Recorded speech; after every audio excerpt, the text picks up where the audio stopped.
요한복음 1장 29절을 우리가 함께 읽도록 하겠습니다. 요한복음 1장 29절 함께 읽겠습니다. 이튿날 요한이 예수께서 자기에게 나아오심을 보고 이르되 보라 세상 죄를 지고 가는 하나님의 어린 양이로다. 네, 예배를 위해 기도하겠습니다. 주님, 이 시간을 받아주시옵소서. 죽임 당하신 어린 양에 대해서 생각하기 원합니다. 우리는 신앙생활을 하면서 작은 것 하나도 손해보고 싶지 않아 하고 작은 것 하나도 희생하고 싶지 않아 하고 늘 마음속에는 주님을 대적하는 마음과 주님을 떠나고자 하는 마음으로 가득 찹니다. 형제를 사랑하기보다는 나의 인생을 더욱더 걱정하고 내 삶을 더욱더 걱정하는 것, 나의 피곤함을, 육신의 괴로움을 더욱더 걱정합니다. 하지만 우리의 높으신 어린 양께서는 자기 육신을 들여서 자기 생명을 들여서 우리를 섬기시는 역할을 하셨습니다. 왜 그러하셔야 했는지 이 시간 기억하기를 원합니다. 죽임당하신 어린 양, 그 끔찍한 수치와 조롱과 정말 말도 안 되는 그러한 핍박을 받으시고 다시 부활하신 예수 그리스도의 은혜와 영광을 이 시간 우리 마음으로 깨닫기 원합니다. 죽임당하신 어린 양께서 이 시간을 기뻐 받아주시옵소서. 주님 홀로 영광받는 시간 되게 하여 주시옵소서. 성령의 인도하심이 가득한 예배 될 수 있도록 하여 주시옵소서. 이 시간을 감사드립니다. 예수님의 이름으로 기도합니다. 아멘. 네, 지난주에 우리가 예수님의 시초, 요한복음의 시작을 살펴봤습니다. 우리가 석가모니나 공자 이런 성인들에 대해서 얘기를 하잖아요. 마찬가지로 세상 사람들은 예수님에 대해서 신으로 생각하지 않습니다. 그냥 인류 역사상 위대한 어떤 사람 중에 한 명이구나, 간디나 석가모니나 공자 이런 부류들 중에 하나이구나라고 생각을 하죠. 하지만 요한복음 1장에서는 그 느낌이 다릅니다. 어찌 보면 우리가 앞장 마태, 마가, 누가복음까지 봤을 때는 그렇게 생각하기가 쉬워요. 예수님의 업적, 예수님이 하신 일 이런 것들은 다 어떤 불교 경전이나 이런 것에서 다 나와 있듯이 똑같은 내용들이거든요. 하지만 무엇이 다른가? 요한복음 1장에서는 예수 그리스도라는 분에 대한 신적인 존재감을 새롭게 하는 말씀으로 시작을 합니다. 인간적인 면모가 부각되었잖아요. 앞에 복음서에서는 전혀 다른 분위기로 시작을 한다는 거죠. 인간이 감히 범접할 수 없는 그 신성을 가지신 예수님에 대해서 영적인 언어로 소개를 합니다. 첫 번째는 말씀이셨어요. 천지를 창조한 그 말씀 자체가 예수 그리스도신데 그 말씀이 하나님과 함께 계셨고요. 태초부터 계셨고요. 또 그 자체가 하나님이시라는 오묘한 말씀으로 시작을 합니다. 두 번째는 빛이라고 하셨어요. 참빛, 진정한 빛. 자기를 믿는 사람들에게서 사망의 어둠을 몰아내고 거룩하고 의로운 빛이 되게 하시는 분. 그리고 오늘은 예수님을 은혜로 소개를 합니다. 어떤 은혜? 세상, 우리와 또 우리죠. 저와 여러분. 우리 모두의 죄값을 대신 치르시기 위해서 도살장으로 끌려가는 죄 없으신 어린 양의 은혜입니다. 16절을 보도록 하겠습니다. 우리가 다 그의 충만한 데서 받으니 은혜 위에 은혜로라. 율법은 모세로 말미암아 주어진 것이요 은혜와 진리는 예수 그리스도로 말미암아 온 것이라. 본래 하나님을 본 사람이 없으되 아버지 품속에 있는 독생하신 하나님이 나타내셨느니라. 지난 시간 우리는 따로 또 하나이신 삼위일체의 교리에 대해서 우리가 살펴봤습니다. 하나님은 성부, 성자, 성령님께서 각자 계시지만 한 분 하나님이시다. 그 교리를 이해하면 우리가 오늘 18절의 말씀, 오묘한 말씀을 어느 정도 깨달을 수 있습니다. 아버지이신 하나님 품속에 있는 독생자가 계셨어요. 외아들 예수 그리스도가 계셨습니다. 근데 그분이 곧 하나님의 나타내심이라는 거죠. 나타나심, 현현이라는 겁니다. 영이신 하나님을 우리가 본 사람은 없습니다. 그나마 모세가 하나님의 뒷모습만을 봤을 뿐이죠. 하지만 하나님이 육신으로 우리 앞에 밝히 나타나셔서 우리가 두 눈으로 그분을 목격하신 그분이 바로 예수 그리스도입니다. 많은 사람들이 그분을 직접 목격했습니다. 하나님을 목격한 것이죠. 예수 그리스도를 대변하는 가장 대표적인 성품이 뭐냐? 은혜입니다. 예수님은 그 존재 자체가 은혜예요. 왜냐? 예수님이 십자가에서 우리 죄값을 대신 치르심으로 인해서 우리가 죄의 심판으로부터 면제받았기 때문입니다. 그분을 믿는 것 하나만으로 자격 없는 내가 천국을 약속받았다는 거죠. 그게 가장 큰 은혜입니다. 근데 문제는 뭐냐면 한 번에 그 은혜만으로는 부족해요. 왜냐하면 우리는 계속해서 은혜 밖으로 나가려고 하기 때문입니다. 한 번 용서받았지만 또 잘못하기 때문에 한 번의 은혜는 부족합니다. 그래서 16절과 같이 우리에게는 은혜 위에 은혜가 필요해요. 계속되는 은혜. 몇 번이고 갈수록 더 크고 더 깊은 은혜가 필요합니다. 근데 그 은혜가 바닥나진 않아요. 사람은 아무리 다른 사람에게 은혜를 베풀어도 그 은혜가 언젠가 바닥이 납니다. 하지만 예수 그리스도의 은혜는 바닥나지 않아요. 왜냐하면 은혜가 충만하신 분이기 때문에. 사람의 인내심과 용서는 얕습니다. 하지만 예수 그리스도의 은혜는 한량 없어요. 그분의 충만한 은혜 속에서 우리는 다시 기회를 얻을 수가 있습니다. 근데 17절에 어떻게 이렇게 믿음으로 구원받는다는 예수님의 은혜, 예수님으로부터 온 은혜와 대비해서 모세로부터 온 율법을 얘기하고 있다는 거죠. 은혜가 그냥 믿음으로 구원받는 거라면 율법은 그 법에 쓰여진 대로 행함으로 구원받는 겁니다. 그렇지만 율법을 지키는 것이 너무나 어려웠어요. 그렇기 때문에 그건 은혜가 아니죠. 어려운 건 은혜가 아닙니다. 또 다 지켰다 할지라도 하나님 보시기에 그거는 지킨 게 아니거든요. 왜냐? 하나님은 마음으로 그 법을 지키기 원하십니다. 하지만 사람은 자기 행위를 통제할 수 있어요. 어떠한 율법에 나와 있는 그것을 표면적으로 안 할 수는 있어요. 하지만 그 마음까지 통제할 수는 없다는 거죠. 예를 들어서 우리가 간음하지 말라는 율법이 있습니다. 사람이 행위로 간음 안 할 수는 있어요. 하지만 사람이 마음으로 음욕을 품었다면 어떻게 됩니까? 하나님의 기준에 이미 간음한 거예요. 또 수많은 율법 중에 한 가지라도 어기면 그 많은 노력들은 허사가 됩니다. 하나님의 구원의 기준에 미달입니다. 그렇기 때문에 결론적으로 율법을 행함으로 구원받는 자는 아무도 없었다는 거죠. 하나님이 모세에게 율법을 주실 때 그거를 죽이려고 주신 건 아니었어요. 본래 사람들이 이 율법을 잘 지켜서 내 뜻을 행해서 마음으로부터 지켜서 구원받아라 이렇게 주신 것이죠. 하지만 사람들에게 그것은 오히려 독이 됐습니다. 율법을 지키지 못함으로 인해서 오히려 심판받는 결말을 맞이했다는 거죠. 차라리 법이 없었더라면 죄가 아닐 텐데.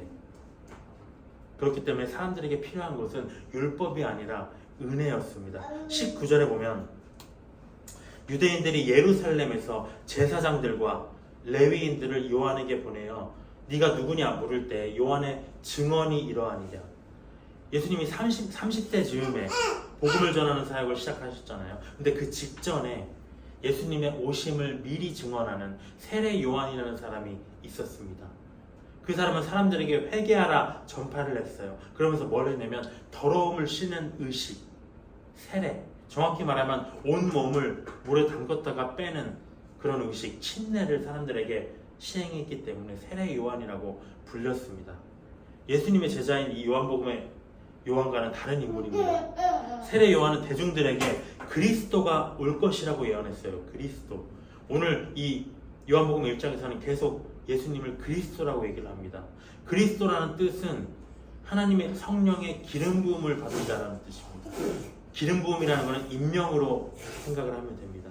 어떤 임명을 받았냐, 어떤 직분이냐, 세상을 죄로부터 구원할 사명을 가지고 하나님으로부터 임명을 받은 구원자, 메시아라는 거죠. 예수님을 가리키는 말입니다. 그렇기 때문에 사람들이 구원자를 영접하기 위해서는, 믿기 위해서는 먼저 내 자신이 죄인이라는 걸 자각해야 돼요. 그렇기 때문에 세례 요한이 사람들에게 회개해라 전폐하면서 그리스도가 오실 길을 곧게 하는 것, 준비했던 겁니다. 그렇지만 이 율법을 신봉하는 유대교 지도자들은 세례 요한이 신경 쓰이죠. 왜? 그들은 여전히 율법, 구약 성경에 있는 계명들을 지켜야만 천국에 간다고 믿었기 때문입니다. 그래서 열심히 짐승을 잡고요, 제사를 드리고요, 겉보기에는 철저하게 율법을 지켰어요. 그러면서 자기들은 당연히 나는 천국에 가지 굳게 믿고 있었습니다.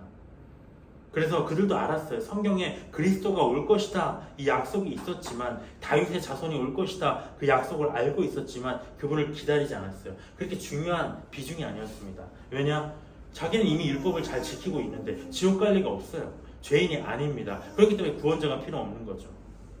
오히려 성경에 그리스도가 오면 이 땅에 자기의 왕국을 세운다 이 내용이 있는데, 그 사실이 달갑지가 않은 거예요. 왜냐?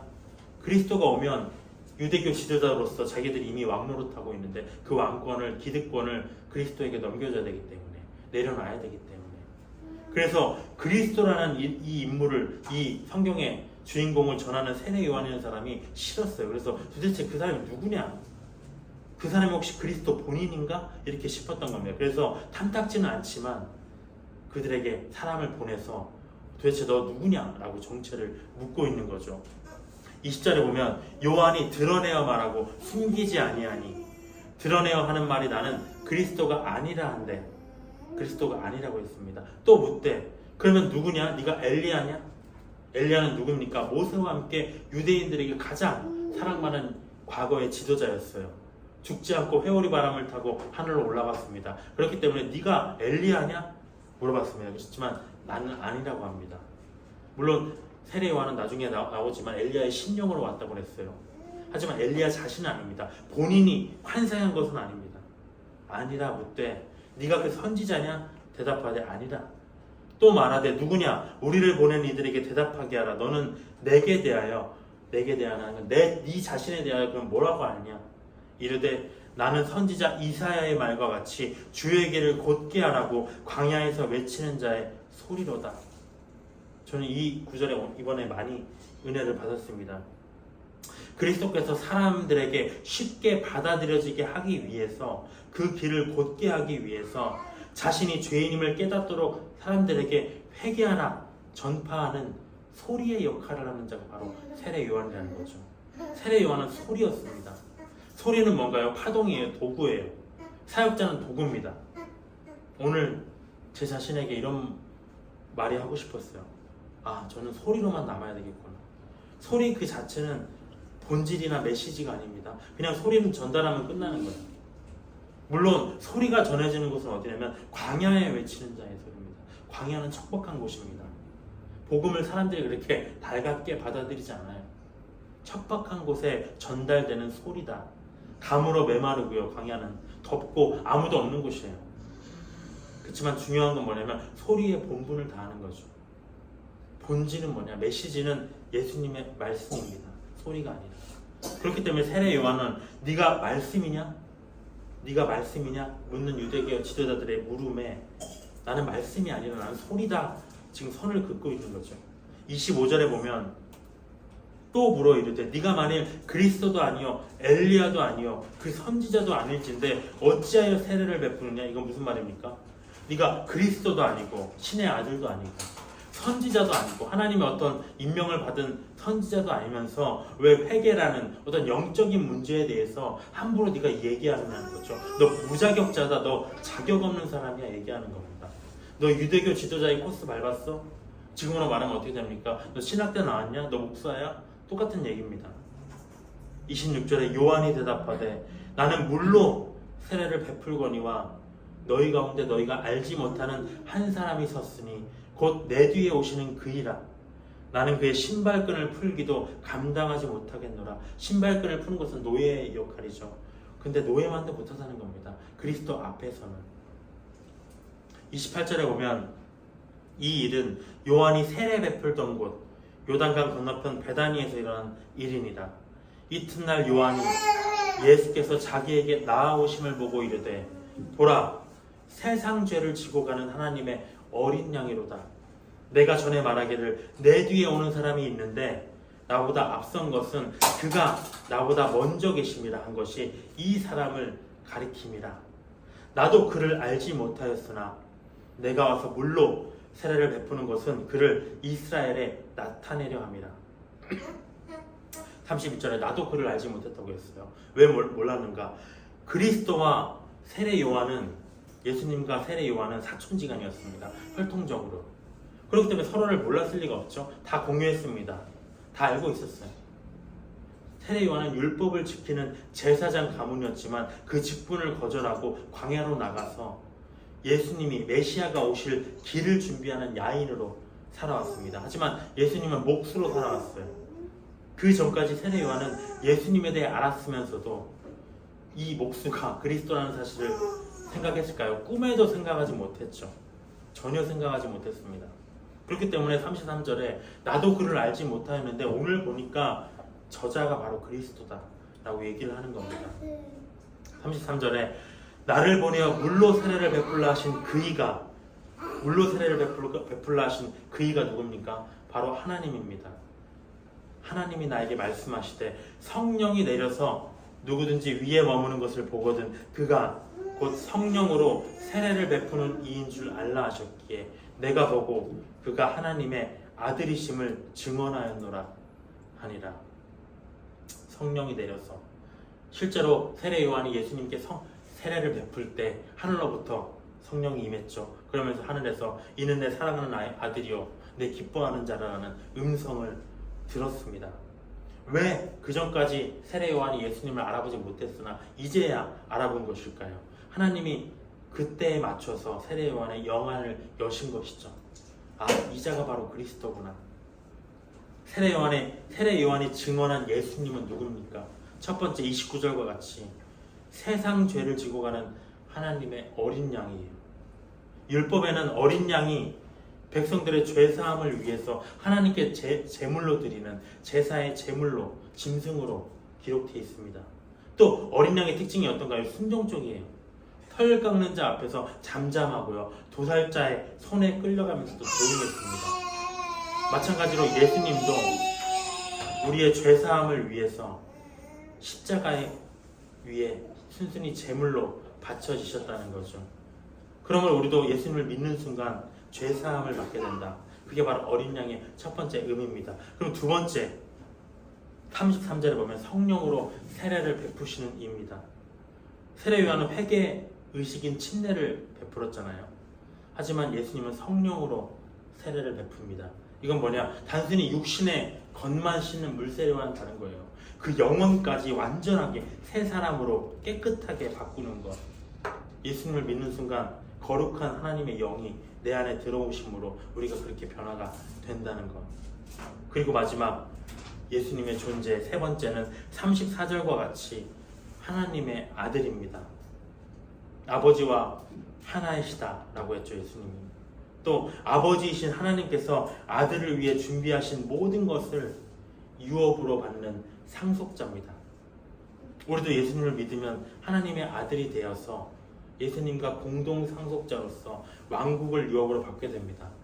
이 내용들을 너무나 우리에게는 친숙하고 쉬운 내용들입니다. 하지만 세상 사람들은 절대 깨달을 수 없는, 절대 이해할 수 없는 하나님의 비밀이요 진리다, 구원의 섭리다 라는 것을 우리가 알고 어린 양께 감사드리는 마음으로 매일매일 살아가야 되겠습니다. 기도로 이 시간을 마치도록 하겠습니다.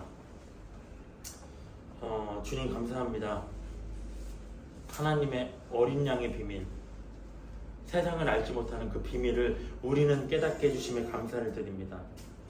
하나님의 성령으로 우리를 새롭게 태어나게 하심에 감사드립니다. 하나님의 아들로서 공동 상속자로서 하나님이 가지신, 하나님이 우리를 위해서 준비하신, 예비하신 모든 것들을 함께 상속받게 해주심에 감사드립니다. 우리는 자격이 없으나 오직 예수 그리스도로 인하여서 그 나라를 꿈꿉니다. 이 땅에서 살아가는 동안 매일매일 육신에 치여서 하나님에 대한 열정을 매일매일 잃어가고 있지만 다시금 말씀 속에서 주님의 나라를 보게 하시니 감사드립니다. 주님의 성령의 은혜가 우리 안에 충만히 거할 수 있도록, 성령의 역사가 끊이지 않도록 우리 교회와 우리 성도들의 마음을 붙잡아 주시옵소서. 예수님의 이름으로 기도하였습니다. 아멘.